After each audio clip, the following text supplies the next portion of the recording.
નમસ્કાર, આપ જોઈ રહ્યા છો સંદેશ ન્યૂઝ, તમારી સાથે સત્યની સાથે અને સમાચારોના પ્રવાહમાં આપની સાથે હું કિન્નરી। સમાચારોની કરીએ શરૂઆત। રથયાત્રા પૂર્વે ગુજરાત એટીએસની મોટી કાર્યવાહી। 5 શકમંદોની પાટણના સિદ્ધપુરમાંથી અટકાયત કરવામાં આવી છે। જૈશ-એ મોહમ્મદ સાથે કનેક્શન અંગે તપાસ શરૂ થઈ ચૂકી છે।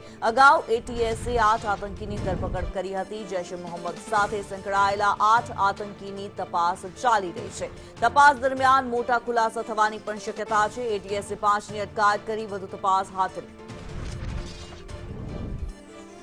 વિષ્ણુ ઠાકોર વધુ વિગતો સાથે જોડાયા છે। વિષ્ણુ, જે પ્રમાણે એટીએસ દ્વારા મોટી કાર્યવાહી કરવામાં આવી છે, 5 જેટલા શકમંદોની અટકાયત કરવામાં આવી છે, શું માહિતી?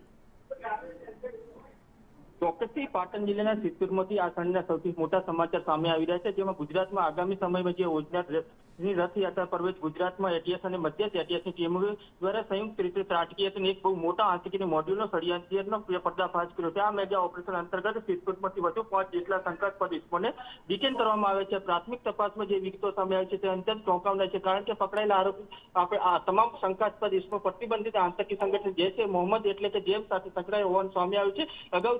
અગાઉ જે ઓપરેશન હેઠળ સિદ્ધપુરમાંથી 3, પાલનપુરમાંથી અને 3 અને એક ચીખલીમાંથી એમના આતંકીની ધરપકડ કરવામાં આવી હતી, પરંતુ આ આતંકીનો ચાર્જ સિદ્ધપુર તાલુકાનો વધી સક્રિય હોવાના કારણે મજબૂત પુરાવા મળતા જ્યારે એટીએસની ટીમો દ્વારા અહીં ધામા નાખી દીધા છે। ગઈકાલે સોમવાર બપોરથી જ સ્થાનિક પોલીસ સાથે રાખીને સિદ્ધપુરના ચારાવાડા ગામની આતંકી મોહમ્મદ અમીન શેરા ઘરે એટીએસની ટીમે સઘન તપાસ હાથ ધરી છે। તેના પરિવારજનોની પણ ઝીણવટભરી તપાસ પૂછપરછમાં એટલું જ નહીં, આતંકી મોહમ્મદ અમીન શેરા દ્વારા ખરીદવામાં આવેલા શંકાસ્પદ સામાનની કડીઓ મેળવવા માટે એટીએસની ટીમોએ સિદ્ધપુરના જાણીતા જાંપલી પોસ્ટ બજાર સહિત અન્ય વેપારી વિસ્તારોનો પણ તપાસ લંબાવી હતી અને મોડી સાંજ સુધી સર્ચ ઓપરેશન હાથ ધર્યું છે। અત્યારે પણ એટીએસની અલગ અલગ ટીમોએ આ વિસ્તારની તપાસ કરી રહી છે।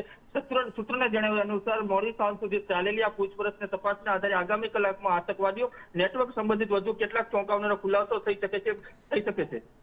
જી, ધન્યવાદ વિષ્ણુ આ માહિતી માટે।